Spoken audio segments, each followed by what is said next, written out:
Salah satu orang yang menyadari akan pentingnya donor darah adalah Sopiah. Warga Depok ini tergerak hatinya untuk bergabung dalam komunitas pendonor darah karena pengalamannya di masa lalu. Iya, Sopiah berhasil melanjutkan hidup berkat para pendonor darah. Ketika itu, Sopiah mengalami fase terberat dalam hidupnya. Ia didiagnosis menderita penyakit endometriosis, penyakit langka dan berbahaya yang disebabkan faktor genetik, di mana jaringan dinding rahim keluar dari rahim dan menempati organ tubuh lainnya. Untungnya, berkat transfusi darah, Sopiah mendapatkan kesempatan hidup kedua. Karena saya mengalami itu tuh, jadi saya sering pendarahan. Kalau mens itu banyak sekali dan sakit dan saya mengalami pendarahan. Jadi saya sering ditransfusi. HB saya rendah antara 4 sampai 6. Nah, karena sering ditransfusi, terus saya juga 2 kali dilakukan operasi besar karena ada perlengketan di usus, terus juga rahim juga lengket sampai ke usus buntu juga hampir pecah waktu itu. Sebagai bentuk rasa syukur kepada Allah karena diberikan kesempatan hidup kembali, Sopiah aktif mensosialisasikan pentingnya donor darah. Jika dibutuhkan, Sopiah tak segan-segan turun tangan langsung menyumbangkan darahnya. Tak hanya darah, Sopiah juga aktif memberikan bantuan berupa dana kepada komunitas donor darah untuk membantu kegiatan operasional mereka. Dari hasil usahanya membuat kerajinan sulam dan rajut yang unik. Akhirnya saya mengalami menopause dini.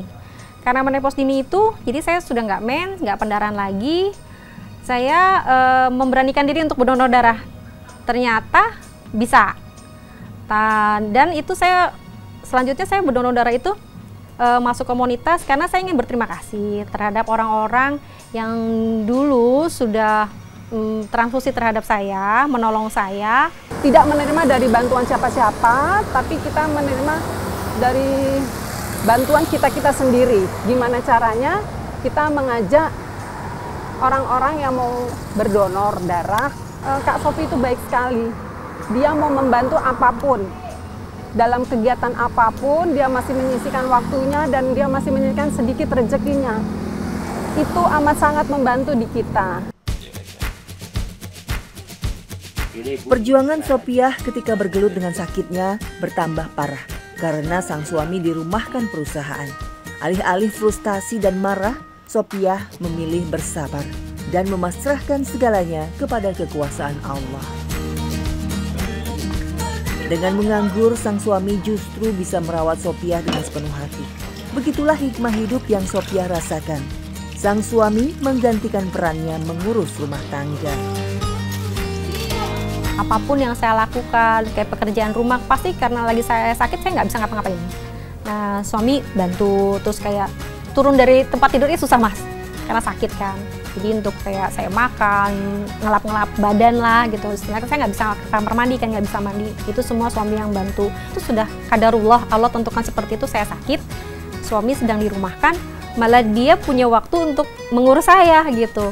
Walaupun secara finansial mungkin jadi berkurang ya, tapi secara quality time akhirnya dia malah bisa ngurus saya dengan baik. Itu sebetulnya salah satu hal yang bikin saya juga jadi semangat dan sembuh lebih cepat. Jika terjadi takdir buruk yang tidak sesuai keinginan atau harapan manusia, sangatlah wajar bila seorang manusia merasa kecewa, marah, hingga ingin melampiaskan emosi. Namun sebagai manusia beriman, hendaklah kita yakin jika semua yang terjadi adalah kehendak Allah. Sebagaimana sabda yang mulia Nabi Muhammad SAW, "Jika engkau tertimpa suatu musibah, maka janganlah engkau katakan, seandainya aku lakukan demikian dan demikian. Akan tetapi, hendaklah kau katakan, ini sudah jadi takdir Allah. Setiap apa yang telah Dia kehendaki pasti terjadi. Karena perkataan seandainya dapat membuka pintu setan." Hadis riwayat Muslim. Setelah menjalani perawatan intensif yang cukup lama, Sopiah akhirnya kembali sehat seperti sedia kala. Namun jika ingin sembuh total, Sopiah harus menjalani pengangkatan rahim.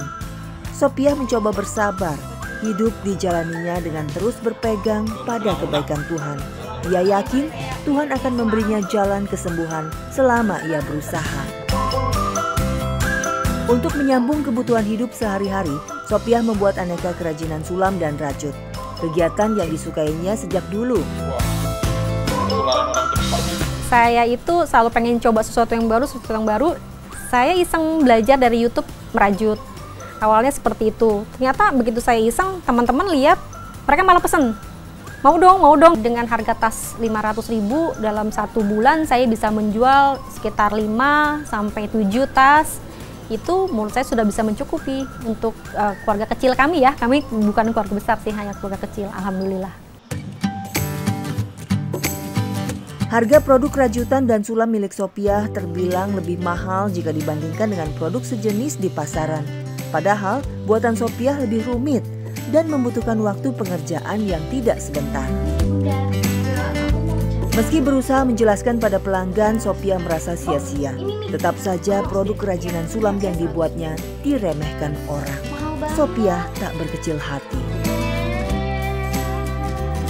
Perasaan saya saya berpikir dia bukan konsumen saya. Hanya itu saja. Karena terus terang yang saya buat ini kan handmade. Prosesnya panjang, detail. Kalau misalnya orang yang tidak paham, tidak mengerti, pasti menganggapnya ini sesuatu yang mahal gitu, terus yang ini apa sih, cuman sekedar sulam aja gitu. Jadi saya melihatnya kalau seperti gini, ketika menggenggam 10 permen, ada 1 permen jatuh, yang kita perhatikan adalah 9 permen yang di tangan kita, bukan yang 1 yang jatuh. Kalau kita fokus kepada sesuatu yang tidak baik, kita akan meratapi atau sedih lah. Tapi kita lihatlah dengan apa yang kita punya yang banyak ini, itu. Karena desain dan kualitasnya yang terus terjaga, aneka produk sulam dan rajut yang dibuat Sopiah mulai dilirik pembeli.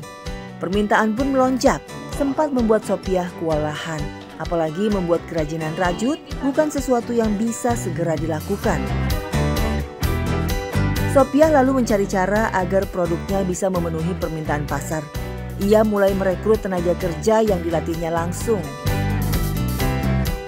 Saya mengajak anak-anak muda dan ibu-ibu untuk bisa juga menyulam, karena dengan begitu mereka jadi punya penghasilan seperti itu. Jadi ilmu yang saya punya, saya tidak ada rahasia-rahasia, silakan belajar, silakan, dan nanti kalau misalnya mereka mau bikin lagi produk terus mereka mau jual tuh silakan, karena itu kan jadi penghasilan untuk mereka.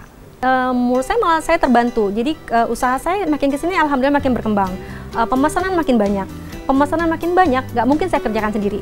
Dengan makin banyak yang membantu, pemesanan banyak, makin banyak membantu, bisa di-handle. Pembuatan produk kerajinan sulam dan rajut dimulai dengan berdiskusi dengan customer untuk menyesuaikan kebutuhannya. Pelanggan bisa memilih desain, warna, dan ukuran yang cocok. Selanjutnya adalah membuat sketsa gambar. Jika sudah sesuai dengan selera pelanggan, barulah Sopiah mulai menyulam dengan memasang ram atau pembidang sulam sebagai penjepit kain. Sementara untuk merajut, perbedaannya terletak pada jarum rajutan yang disebut hakpen. Jarum ini memiliki ujung yang berkait. Panjangnya berkisar 13 hingga 15 cm. Benang yang digunakan lebih besar dibandingkan untuk menyulam. Rajutan banyaknya ada polyester bahannya, ada juga yang katun. Tapi kalau misalnya sulam itu lebih banyak pakai benang katun, ada juga sulam pita pakai pita. Kalau rajutan dia nggak bisa gambar macam-macam desainnya, dia pola. Jadi bisa kotak-kotak atau warna biru gitu. Tapi kalau misalnya sulaman itu lebih dinamis, lebih bisa macam-macam. Dari merajut dan menyulam tas dan dompet, Sopiah menyandarkan harapannya untuk bisa terus bertahan. Sopiah yakin sebagai manusia, semuanya telah ditetapkan Allah, sebagaimana yang tersurat dalam Al-Quran. Tiada sesuatu bencana pun yang menimpa di bumi dan tidak pula pada dirimu sendiri, melainkan telah tertulis dalam kitab Al-Lauhul Mahfuz sebelum kami menciptakannya. Sesungguhnya yang demikian itu mudah bagi Allah. Surat Al-Hadid ayat ke-22. Menggali hikmah, menuai berkah. Wassalamualaikum warahmatullahi wabarakatuh.